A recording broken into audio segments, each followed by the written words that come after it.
अलमट्टी धरणाच्या उंचीविरोधात कोल्हापूर, सांगली आणि सातारा जिल्ह्यातील सर्वपक्षीय शेतकरी, व्यापारी, उद्योजक, व्यावसायिक, दुकानदार आणि पूरबाधित लोकांचा मेळावा आज कोल्हापुरातील बाजार समितीतील हॉलमध्ये आयोजित करण्यात आला होता. यावेळी बोलताना विधान परिषदेतील काँग्रेसचे गटनेते आमदार सतेज पाटील यांनी अलमट्टीची उंची वाढवण्याविरोधातील महाराष्ट्र सरकारची विरोधातील भूमिका ऑन रेकॉर्ड कुठंही नसल्याचं सांगितलं. अलमट्टी धरणाची उंची 3 मीटरनं वाढवल्यास कर्नाटक सरकारला 1,33,000 एकर जमीन संपादित करावी लागणार आहे. याशिवाय कोल्हापूर आणि सांगलीमध्ये आणखी भीषण पूरस्थिती निर्माण होण्याची शक्यता आहे. त्यामुळं अलमट्टीच्या उंचीविरोधातील आपला लढा कायमस्वरूपी सुरू ठेवूया, असं आवाहन आमदार पाटील यांनी केलं. अलमट्टीची उंची वाढवण्याबाबत केंद्र सरकारनं अधिसूचना काढू नये अशी मागणीही त्यांनी केली. अलमट्टी उंचीच्या विरोधात महाराष्ट्र सरकारला जागं करून संघटित ताकदीचा परिणाम दाखवून देऊया. राज्य सरकार आपल्यासोबत असेल तर कर्नाटकच्या अलमट्टीवर जाण्याला सुद्धा कोल्हापूर आणि सांगलीतील जनता कमी पडणार नाही, असा इशारा त्यांनी दिला.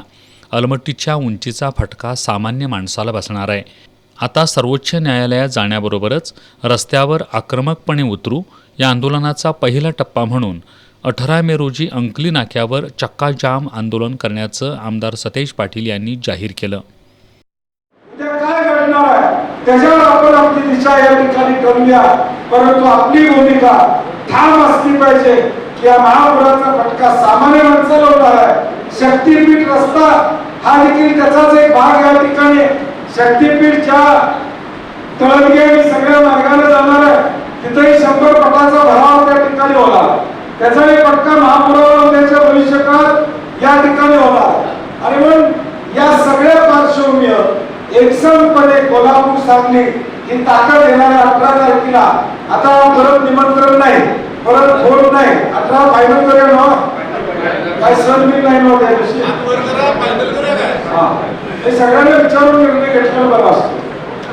आता 18 करूया तर 18 तारीख आपण फायनल करूया की त्या ठिकाणी सगळ्यांनी चक्काजाम करूया. खासदार धैर्यशील माने यांनी अलमट्टी धरणाबाबत 2 राज्यांची समिती कार्यरत आहे. या दोन्ही समितीनं योग्य समन्वय राखण्याची गरज व्यक्त केली. पूरस्थितीला कारणीभूत नदीपात्रातील अतिक्रमणं, जुन्या पद्धतीचे बंधारे आणि आपण टाकलेले भराव हे दूर केले पाहिजेत. कर्नाटकच्या ज्या चुका असतील त्यात सुधारणा करायला भाग पाडू. अलमट्टीबाबत संसदेत प्रश्न उपस्थित करू. याशिवाय मुख्यमंत्री आणि उपमुख्यमंत्र्यांची भेट घेऊन याबाबत सर्वोच्च न्यायालयात याचिका दाखल करण्याची विनंती करू, अशी खासदार माने यांनी माहिती दिली. महाराष्ट्र राज्य इरिगेशन फेडरेशनचे अध्यक्ष आमदार अरुण लाड यांनी राज्य सरकारला जरब पोहोचेल अशी भूमिका घेऊया. महापुरामुळं मोठं आर्थिक नुकसान होतं. सत्तेत असणाऱ्या महाराष्ट्र आणि कर्नाटक राज्यातील नेत्यांना जाणीव होईल असं आंदोलन करूया, असं त्यांनी सांगितलं. शिवसेना उद्धव बाळासाहेब ठाकरे पक्षाचे सहसंपर्क प्रमुख विजय देवणे यांनी आता ही आर-पारची लढाई आहे. महाराष्ट्र सरकारला आता जागं केलं पाहिजे. कर्नाटकच्या सरकारचं नरडं धरल्याशिवाय ते ऐकणार नाहीत. त्यामुळं आता रस्त्यावर उतरून आक्रमक होऊया, अशी भूमिका त्यांनी मांडली. माजी आमदार उल्हास पाटील यांनी अलमट्टीची उंची वाढवण्यास महाराष्ट्र सरकारने विरोध करण्याची गरज असल्याचं सांगितलं.